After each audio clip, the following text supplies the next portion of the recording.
Senhor, meu Deus e meu Pai, em nome de Jesus, eu clamo a Tua presença agora, Pai, por Tua misericórdia e por Teu favor, para a gente poder estudar, eu com meus irmãos em Cristo, podemos estudar a Tua palavra sobre o segundo livro de Reis, capítulo 1 e capítulo 2.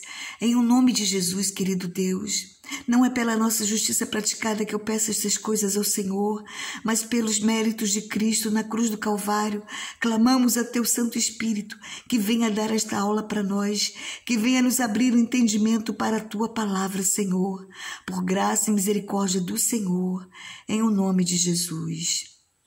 Então, gente bonita, nós vamos hoje ver sobre o segundo livro de Reis, capítulo 1 e capítulo 2, um pedacinho do capítulo 2.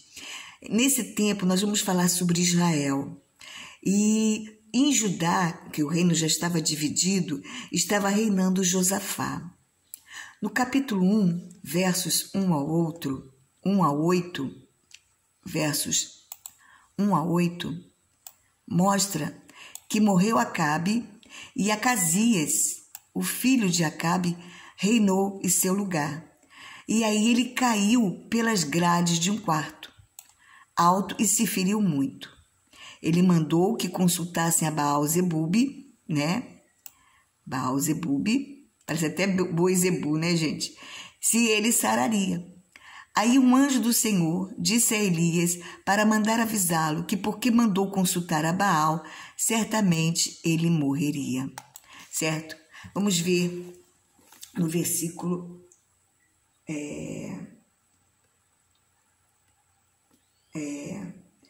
no versículo 4. Não, versículo 3 e 4.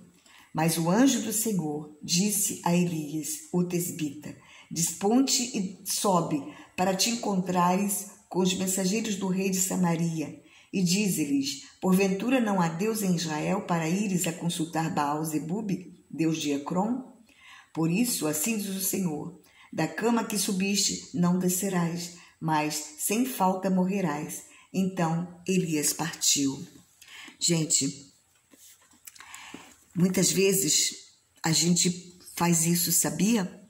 Procura não a Baal-Zebub, mas procura um outro meio de ajuda. Procura um outro meio de ajuda que não seja o Senhor. Que temos que consultar os médicos? Claro, temos. Temos qualquer coisa que acontecer conosco, na nossa saúde, temos que correr para o hospital e também fazer as prevenções, né, que precisamos fazer, os exames, os check-ups anuais. Porém, precisamos confiar antes de tudo no Senhor, consultar sempre a que médico ir, que exames fazer, porque Ele é que vai nos dar a direção certa e segura daquilo que precisamos, daquilo que está acontecendo em nós e vai nos ajudar a ter o melhor resultado. Se a gente procurar ao Senhor em tudo, em primeiro lugar, para nos direcionar a agir e tomar as decisões certas, certamente seremos muito mais bem-sucedidos, com certeza, né? Aí no verso 8, né, mostra que Acasias, quando os mensageiros foram falar com Acasias, que já iam consultar Baal-Zebub, mas um homem encontrou eles no meio do caminho e mandou que desse esse recado a ele, ele falou assim: como é que é esse homem? Aí eles falaram, né? No versículo 7, aliás, ele falou assim: qual era a aparência do homem? Né? Aí eles responderam: era um homem vestido de pelos, com os lombos cingidos de um cinto de couro. Então disse ele: é Elias, o tesbita. Aí o que ele fez? Acasias, ao invés de então, né, de mandar chamar Elias, ou então mandar um recado para Elias: olha, eu quero pedir perdão, eu quero pedir a você que interceda a Deus por mim, né, ao Deus Israel por mim, que interceda para que eu fique curado. Não, ele mandou capitães. Primeiro ele mandou um capitão, depois mandou mais um outro capitão, com 50 soldados. Ele enviou 3 capitães, um de cada vez, certo? Um de cada vez. A Elias, que estava no cimo do monte, certo? Os 2 primeiros com 50 soldados e o terceiro também com 50 soldados. Quando cada um na sua vez disseram a Elias: homem de Deus, desce, o rei manda. Elias lhe respondeu: se eu sou homem de Deus, desça fogo do céu e os consuma. E assim aconteceu com os 2 e os seus 50. Né? Ele fala assim, no versículo 10. Elias, porém, respondeu ao capitão de 50: se eu sou o homem de Deus, desça fogo do céu e te consuma a ti e aos seus 50. Então o fogo desceu dos céus e consumiu, a ele e aos seus 50. Parece maldade de Elias, mas se ele descesse, eles os matariam, certo? Deus conhece o nosso coração e quando ele não nos salva, é porque sabe que fim nós teremos. Ele sabe se nos arrependeremos ou não, se na hora da morte nos arrependeremos ou não, ou então se a gente não vai se arrepender de verdade, nunca. Então, para que evite mal maior das pessoas continuarem vivas, por exemplo, ele que precisava de Elias vivo para passar o chamado dele de Elias para Eliseu, e ele precisava ainda de Elias vivo.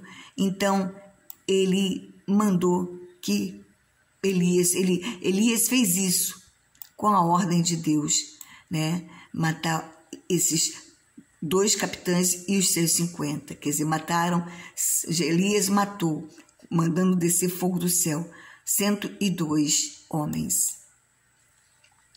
Em Judá ainda reinava Josafá.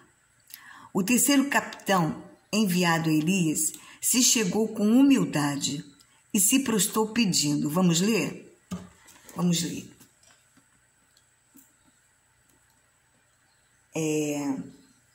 Tornou no versículo 13. Tornou o rei a enviar terceira vez um capitão de 50 com os seus 50.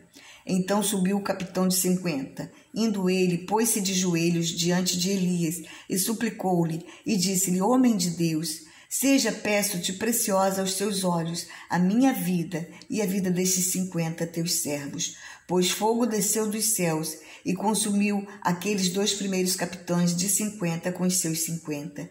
Porém agora seja preciosa aos teus olhos a minha vida. Então o anjo do Senhor disse a Elias: desce com este, não temas. Levantou-se Elias e desceu com ele ao rei, né? Pois é, a resposta branda, né?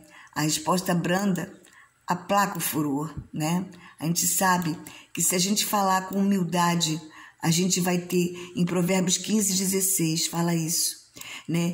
Que se a gente falar com humildade, até mesmo quando temos razão, mas se formos falar com humildade a quem a gente precisa pedir algo ou que essa pessoa nos obedeça, é muito mais chance da gente ser bem-sucedido. Por isso que precisamos, é primordial que um servo de Deus seja humilde. Elias levantou e foi com ele e disse a Acasias o que tinha mandado dizer, porque o anjo do Senhor lhe disse para não temer. Do versículo 13 ao 17, Acasias morreu. Como ele não tinha filhos, Jorão, filho de Acabe, irmão de Acasias, reinou em seu lugar, né? Que fala assim, no versículo 17, fala assim: assim, pois, morreu, segundo a palavra do Senhor que Elias falara. E a Jorão, seu irmão, começou a reinar no seu lugar, no ano 2º de Jeorão, filho de Josafá, rei de Judá, porquanto Acasias não tinha filhos, né? Então, no 2º ano de Jeorão, certo?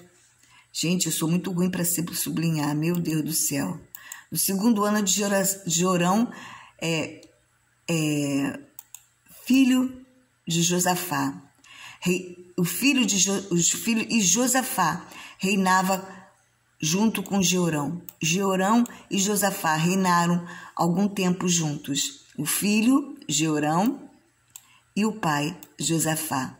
Então, nessa época, em Judá, certo? Em Judá, Jeorão, filho de Josafá, reinava com o próprio Josafá, na época que Acasias morreu. E Jorão, o outro filho de Acabe, reinou no lugar de Acasias. Né, gente? Glória a Deus. Então, vamos continuar. No quinto ano de Jorão, em Israel, agora lá em Israel, Josafá reinava com seu filho, Jeorão, em Judá, certo? Agora veremos o contexto de Elias e Eliseu. Vamos falar, então, enquanto Jorão reinava em Israel e Josafá, com seu filho Jeorão, reinava em Judá, vamos ver o que acontece com Elias e Eliseu, certo? Vamos ver o que acontece com Elias e Eliseu.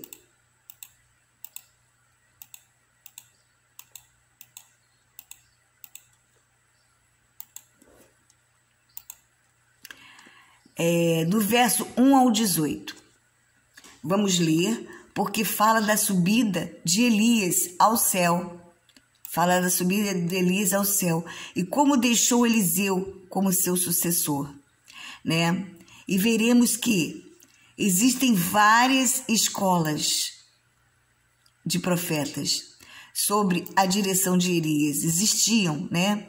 Existiam. Eliseu era profeta e não discípulo. Porção dobrada não queria dizer mais poder, mas como herdeiro queria servir a Deus com toda a dedicação.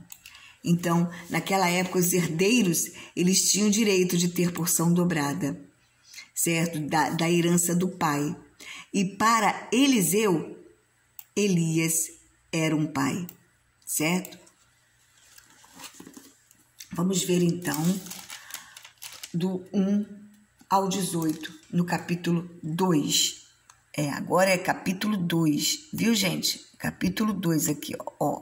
Aqui, ó. 2, viu? Quando estava o Senhor para tomar Elias ao céu por um redemoinho, Elias partiu de Gilgal em companhia de Eliseu. Disse Elias a Eliseu: fica-te aqui, porque o Senhor me enviou a Betel. Respondeu Eliseu: tão certo como vive o Senhor e vive a tua alma, não te deixarei. E assim desceram a Betel. Então, primeiro eles foram para Betel, certo? Então, os discípulos dos profetas que estavam em Betel saíram ao encontro de Eliseu e lhe disseram: sabes que o Senhor hoje tomará o teu senhor, elevando-o por sobre tua cabeça? Respondeu Eliseu: também eu o sei, calai-vos. Gente, Eliseu respondeu assim, porque ele não queria que nada atrapalhasse aquele momento. Ele não queria plateia naquele momento.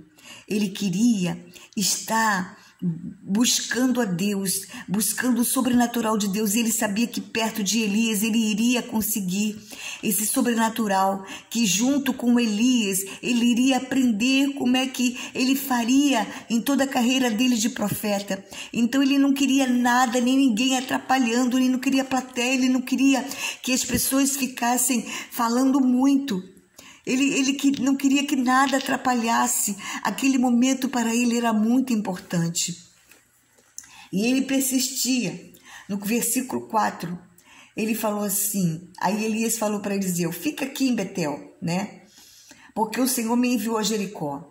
Porém Eliseu disse: tanto certo como vive o Senhor e vive a tua alma, não te deixarei. E assim foram a Jericó. Então os discípulos dos profetas que estavam em Jericó se chegaram a Eliseu e lhe disseram: sabes que o Senhor hoje tomará o teu senhor, elevando-o por sobre a tua cabeça? Respondeu-lhe ele: também eu o sei, calai-vos. Mas alguns profetas quiseram falar com Eliseu sobre isso, e ele, de novo, eu não quero que vocês fiquem falando, calem-se, por favor. Então, no versículo 6, disse, pois, Elias, fica-te aqui, porque o Senhor me enviou a Jordão. Mas ele disse, tão certo como vive o Senhor, e vive a tua alma, não te deixarei. E assim ambos foram juntos. Quer dizer, Elias estava provando a Eliseu. Elias estava provando, olha, fica aí. Como quem diz, olha, você não precisa vir comigo para orar, não. Pode ficar aí, que Deus é contigo. Mas Eliseu, ele queria o máximo de Deus. Ele queria cada vez mais do Senhor. E ele queria fazer o melhor para o Senhor. Portanto, ele não se apartava de Elias. Custasse o que custasse, ele queria estar junto com Elias.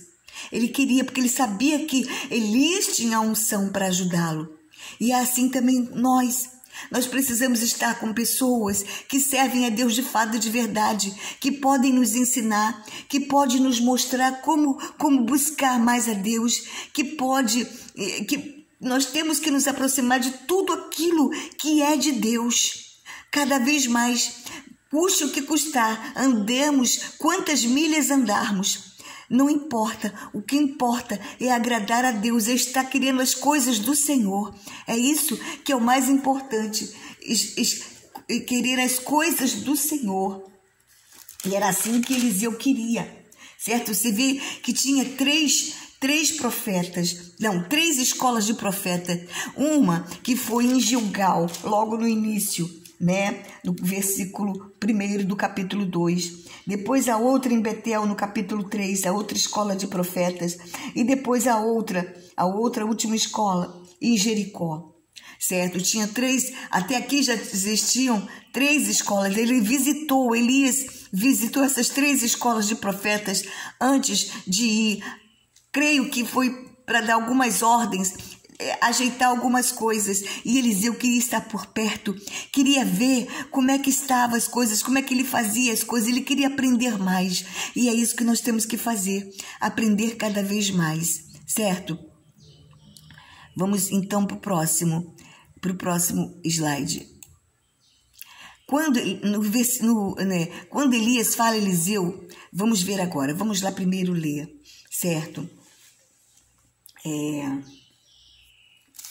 Aqui no versículo 7 do capítulo 2, foram 50 homens dos discípulos dos profetas e pararam a certa distância deles.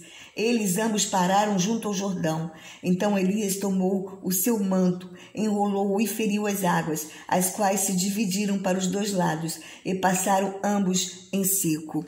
Mais uma manifestação poderosa de Deus, com águas divididas para poder passar. Assim Deus pode fazer conosco, né? Aqui já vimos que é a 3ª vez que assim acontece. Primeiro foi o mar Vermelho, que se abriu para Moisés. Depois foi as águas do Jordão, que se abriram para Josué. Agora, as águas do Jordão se abrem para Elias passar. E depois, as águas do Jordão vão se abrir também para Eliseu passar. Né? Deus pode abrir as águas.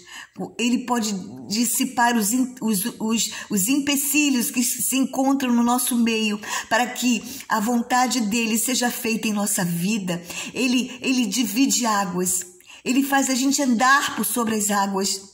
Ele faz o sobrenatural para que a palavra dele se cumpra na nossa vida. Temos que somente crer e estar juntinho dele, como Eliseu fez, juntinho de quem anda com Deus, juntinho de Deus, juntinho da palavra do Senhor, certo? Né? Juntinho para poder ver esse sobrenatural na nossa vida. No versículo 9, havendo eles passado, Elias disse: pede-me o que queres que eu te faça antes que eu seja tomado de ti. Disse Eliseu: peço-te que me dê por herança, porção dobrada do teu espírito. Tornou-lhe Elias: dura coisa pedistes. Todavia, se me vires quando fores tomado de ti, assim te fará. Porém, se não me vires, não se fará. Indo eles andando e falando, eis que um carro de fogo com cavalos de fogo os separou um do outro, e Elias subiu no céu num redemoinho. O que vendo Eliseu clamou, meu pai, carro de Israel e seus cavaleiros, e nunca mais o viu. E andando e tomando as suas vestes, rasgou-as em duas partes. Então levantou o manto que Elias lhe deixara cair, e voltando-se, pôs à borda do Jordão. Tomou o manto que Elias lhe deixara cair, feriu as águas e disse, onde está o Senhor Deus de Elias? Quando feriu ele as águas, elas se dividiram para um e outro lado, e Eliseu passou. Gente, isso é maravilhoso. É maravilhoso porque o Deus de Israel está conosco. E Ele pode ferir as águas para se dividir, para que a gente passe. Ele pode derrubar muralhas. Ele pode fazer o sobrenatural. Quando Elias fala para Eliseu que dura coisa ele pediu, né? Ele fala, dura coisa pediste, é porque Elias sabia o quão árduo seria, sofrido e solitário é o serviço de um verdadeiro homem de Deus.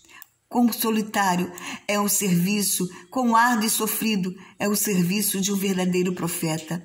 E o carro de fogo era a manifestação milagrosa do poder de Deus, uma manifestação digna de uma despedida de um verdadeiro homem de Deus, que era Elias, que invocava fogo dos céus, certo? Em épocas cruciais, né? Podemos também invocar fogo dos céus. Podemos invocar fogo dos céus. Podemos fazer isso aqui, ó, invocar fogo dos céus. Podemos, para repreender Satanás, para queimar os espíritos malignos que estiverem tentando nos atormentar e impedir que recebamos as bênçãos de Deus e impedir que façamos a vontade do Senhor. Podemos fazer isso em nome de Jesus, com a autoridade do nome de Jesus. O espírito de Elias repousa sobre Eliseu, quer dizer a autoridade espiritual e unção do Espírito de Deus para fins proveitosos. Não é que o espírito natural de Elias passou para Eliseu, mas o Espírito Santo.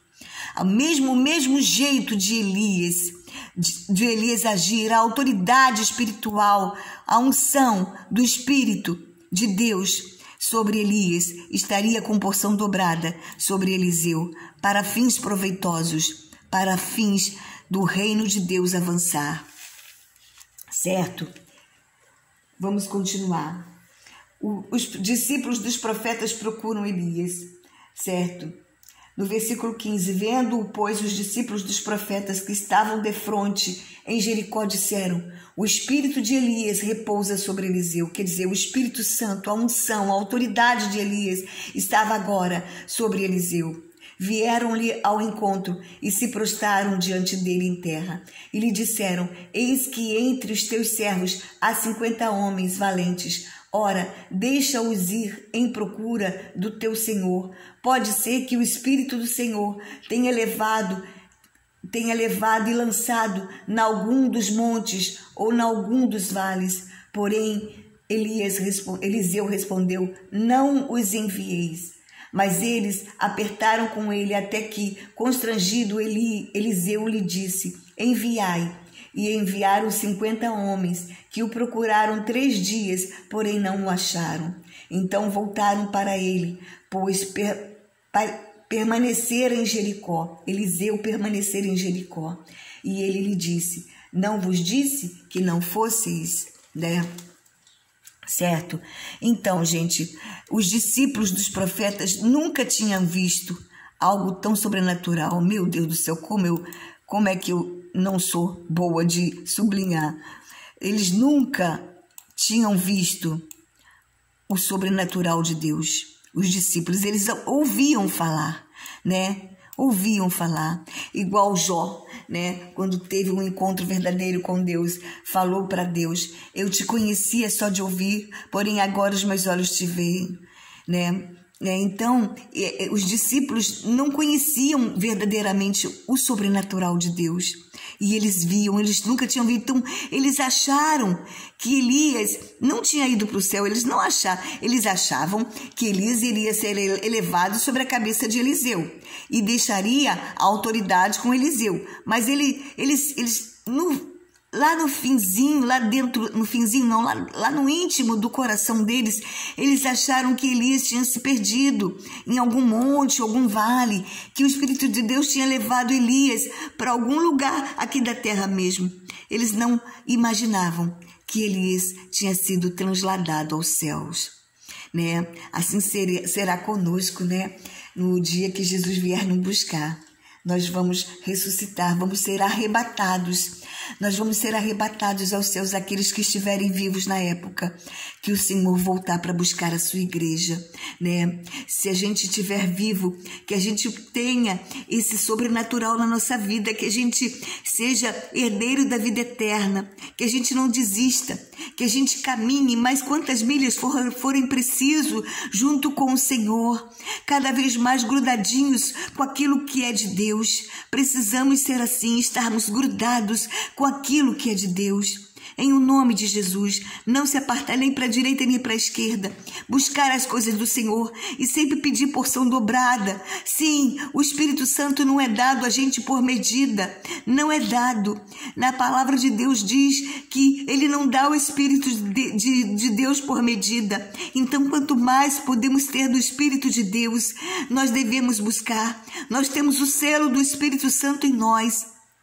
Porém, cada vez mais precisamos ter a plenitude do Espírito Santo em nós, nos encher, porque quando Paulo diz em Efésios 5,18, o apóstolo Paulo diz em Efésios 5,18, enchei-vos do Espírito, é porque cada vez mais podemos nos encher do Espírito, cada vez mais podemos nos encher do Espírito, nos embriagar do Espírito.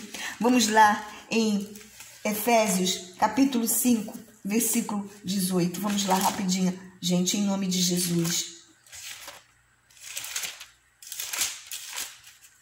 Efésios 5, versículo 18, fala assim: e não vos embriagueis com vinho, no qual há dissolução, mas enchei-vos do Espírito, falando entre vós com salmos, entoando e louvando de coração ao Senhor, com hinos e cânticos espirituais, dando sempre graças por tudo ao nosso Deus e Pai, em o nome do Senhor Jesus, sujeitando-nos uns aos outros no temor de Cristo. É assim que vemos o sobrenatural do Senhor, é assim que nos enchemos do Espírito. Clama a Ele, clama a porção dobrada, se encha do Espírito, porque Ele não dá o Espírito Santo por medida. Se encha do Espírito, cuidado para não entristecer o Espírito Santo, cuidado para não ultrajar ao Espírito Santo. Busque a Ele de todo o seu coração, de toda a alma, com toda a força, com todo o seu entendimento, e se encha do Espírito. Não vos embriagueis com vinho. Hoje em dia o vinho são as distrações que o crente tem. Cuidado com as distrações, cuidado. Em primeiro lugar, se encha do Espírito, porque os dias são maus e a gente precisa se encher do Espírito para poder, naquele grande dia que o Senhor virá, estar presentes de pé na vinda do Filho do Homem, em o nome de Jesus, para que sejamos arrebatados aos céus e vivermos a vida eterna com Cristo, em o nome de Jesus. Até a próxima aula. Senhor, muito obrigada, Senhor, em o nome de Jesus por esta aula que o Senhor nos deu. Seja louvado e engrandecido o teu santo nome, em o nome de Jesus. Amém.